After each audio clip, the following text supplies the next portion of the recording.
Hi there, welcome back to the channel. So, Zoom people, the last video I made about the Zoom was my new song called The Witching Hour, that I'm not sure if I'm going to keep calling it that. That sounds like too big of a title for some reason. I might make it some other phrase from the song. But I have not had a chance to even touch that song since I left town. Remember, I went to the Florida trip and I didn't do anything there. And I've had all this family stuff. My kids got back into college again. They are ahead of their grade and they had to do all this college stuff, which always like stresses me out. So I have not made any further progress on the song, but what I am going to do is I'm going to come in here, and once I'm working on a drum pattern right now, and tonight when I turn off the camera I'm going to work on the drums for this track. And once I kind of have a feel for that, I'm going to go ahead and record that thing I talked about with the live mics, where I basically do the entire song with headphones on, and then I'll do a vocal track where I'll sing it at the same time as I do it, you know. And the vocals aren't really necessary, just as a place marker, you know. It's like a scratch so that the drummer knows where the changes are. And even though I wrote the song and it's me singing, I'm a drummer when I'm doing it, and I'm forgetting just like everybody else, so I need the guide. So that's the only reason I do a vocal. But I do make sure to use a metronome because the last thing I want is, I'm already kind of sloppy with this stuff anyway. I'm not like, you know, Steely Dan up in here. But I want to minimize that because I don't want the sloppiness to be a distraction. Like, you know, if it's kind of naturally in there and you just left it because it had the vibe, yeah. But I don't want people to listen to music and go, geez, it's such a mess, I can't, you know, listen to it. So there's a balance for me. But what I wanted to quickly talk about and see if anybody else out there feels this way. And I'm not sure how many like professional types that have like studios use something like the Zoom. Like I could picture if I had like a tape machine and maybe some kind of Pro Tools setup, you know, if I had a studio, I could even picture, because of my experience with this, having this as an offering as well. Like somebody might enjoy the experience of recording with this more than going to a Pro Tools rig, you know, if they're, you know, interested in there's a vibe to it, you know. I think the Zoom creates a vibe kind of like a 4-track, which is what I think the people that get these and like it, you know, in this modern era, you don't need this. You could go straight to a computer or whatever, interface and software. But I think the reason that people like this, and I'm sure that creates a vibe too, but there's like more of a physical vibe to this because you actually got the faders, and I don't know, it's just a cool little toy looking thing. I love how you can just carry it around, and like even a computer is heavier and more elaborate. Even if it's a laptop, it's going to be loaded, you know, pretty heavy one, because like mine's kind of heavy-ish. So it's just amazing. I still kind of find it amazing. If this thing was 24-bit, it would just be, you know, it would be incredible. That's the only probably limitation of it, like technical limitation. And technically speaking, you're not going to get the level of recordings you would get from like amazing preamps and all that kind of stuff. But man, it is pretty impressive, and I'm happy. Like I could make records with this for the rest of the way, you know. Like it does a good enough job. You know, it sounds good enough to release it and everything, I think. Especially sometimes when I hear old recordings that I used to think sounded pretty good, and now I'm like, this is a pretty, you know, grab it and go recording. Actually, it doesn't even sound that great. So I don't have any qualms with the sound quality. But every once in a while when I see a tape machine, I get really like, oh man, I really want that thing. And I saw a tape machine, and I think I know who owned it. And I know the guy that owned it. Really, he's a well-known engineer, producer. He's not really a producer, but he's an engineer, and he's very well known. And I know that machine was well cared for, because he is the kind of person who really services his machines and just keeps them right. And he knows how to do it himself, and he's surrounded by people who are into that majorly. But it was a really slick tape machine, and I started looking at it and going, man, I could do that, you know. It's not that much money, and I could get it and go back to analog. But then I started thinking about all of the things that go into the Zoom that I would have to acquire. And I'm not a professional. I'm a hack, you know. I'm like a guy. I'm just a dude. I'm an artist, you know. I'm not a engineer. So I would have to become adept at using outboard compression for, at the minimum. And I've done that before and I sucked at it. That's what I loved about the Zoom, the settings, because if you're not experienced with this and you haven't had time in the saddle with that gear, recording things with something on the line, like a clock running and somebody expecting something, until you can use your gear in those types of situations without sweating bullets, you don't really know how to use it, right? And so I would have to really, learn how to use all the gear. I have to buy all this analog outboard gear, which has become very expensive. Everybody wants that stuff. A lot of it's collectible, and it's hard to get it at a good price. And so I would be gathering up all this outboard gear, and then you got to get tape. And as much as I love tape, and I think it's a great storage medium, and it has this certain kind of saturated tone, it's like nothing beats it really for music, for like rock and roll music.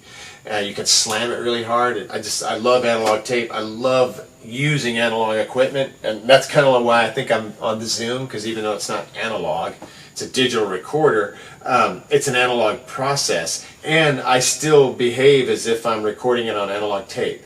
I do long takes, and I fix them. If I don't go in and patch things, I don't take it into the computer at all. And you can see in these videos exactly what I do. It's very minimal, but it does make a huge difference. So I've gotten into digital just because it really does kind of like help you. This thing really makes you sound better than you are, I think. Like my recordings are way better than what I really could do if I had a tape machine and outboard gear. That would be a huge challenge. So I think the Zoom is helping a lot, like right out of the box. A, because you don't have to buy all that outboard gear. B, because it's doing a lot of the hard work for you. Like, do you know your compression settings? Do you know, what are your compression settings when you're going to record bass drum? What are they for the snare? How about it for a vocalist? Do you have all that together? Because it really sucks when you're burning tape and you don't have your stuff right and it sounds like garbage. Tape wears out. You can't just keep recording over and over and over, so you want to have your act together when you're running tape. It's kind of like shooting film. They don't shoot film much anymore, and if you're shooting film and you know that there's film running through a camera, you're going to make sure your takes are really good, and you're going to make sure the lighting is perfect. If you're doing digital, you can risk it because you can just come back and get it the next day or get it later that day, because you can just shoot all you want. Same thing with audio. This tape is expensive. It's fragile. You have to keep the machines constantly calibrated. You got to keep the magnetism down. I mean, the thing about those machines is they're incredible if they're perfectly dialed in. If they're not, the results are not that great. I've heard very, very average results when recording on tape if the gear has not been serviced and calibrated properly. It sounds like a mess. I mean, just go back and listen to a lot of the hardcore recordings from the early 80s, like the punk rock stuff that has the hardcore feel to it, like Black Flag.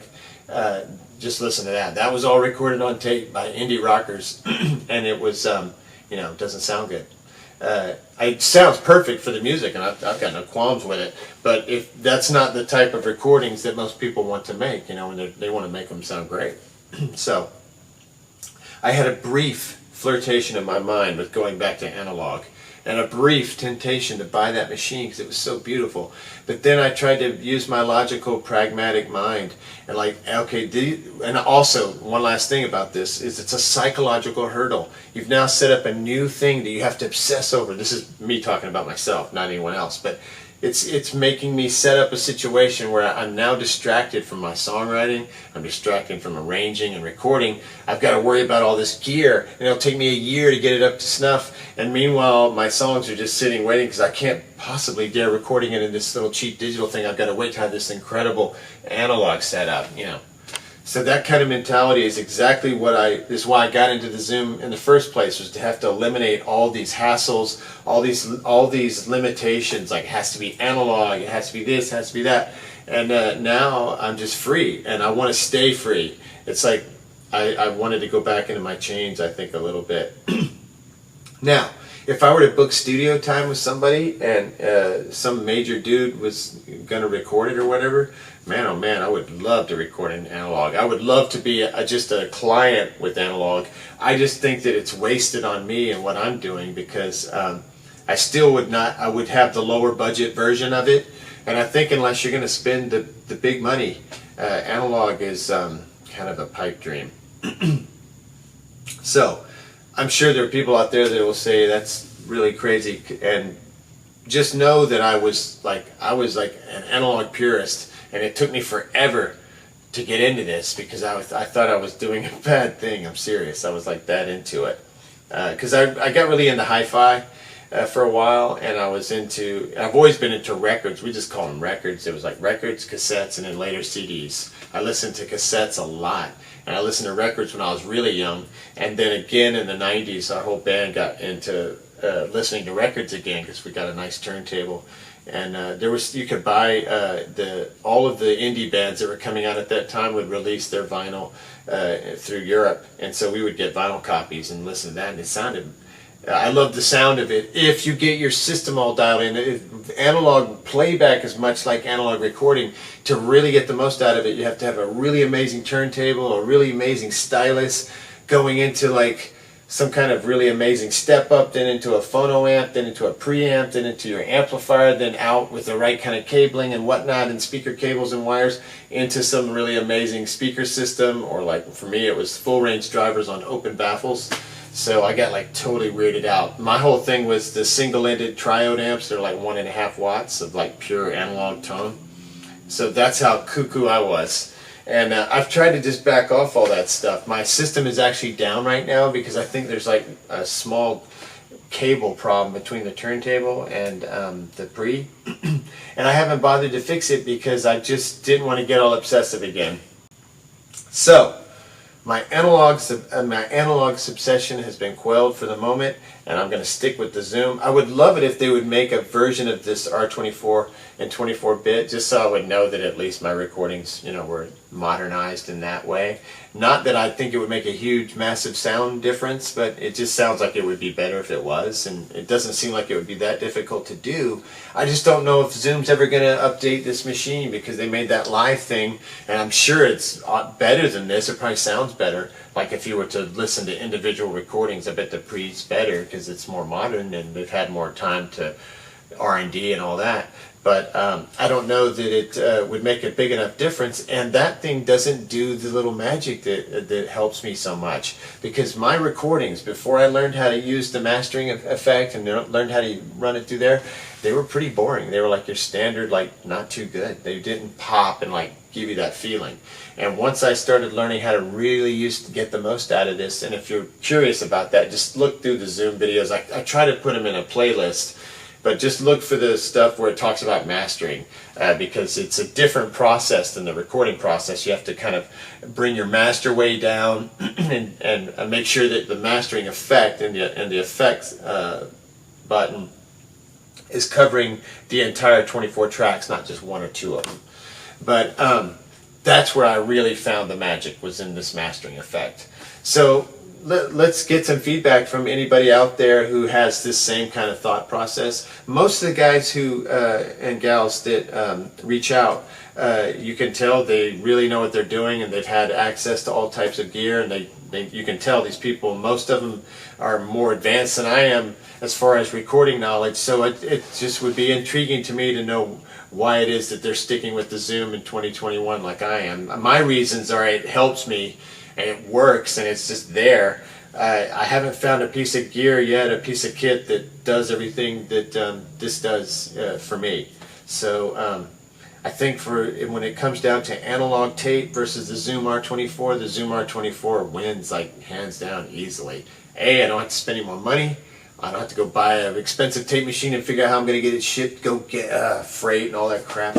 Got to get that into town and sweat bullets, and at some point something will happen as the delivery guy is rolling it off. It'll roll into the bushes and scratch it all up or something, and then I'll have to buy all this gear. And then when you buy analog gear, it's old and it breaks a lot, so that'll happen. And I'll have to get tape, and then there'll be a tape shortage, and there'll be no tape, and then I'll have to rebias because I have to buy a different tape stock, and then I won't like that tape stock.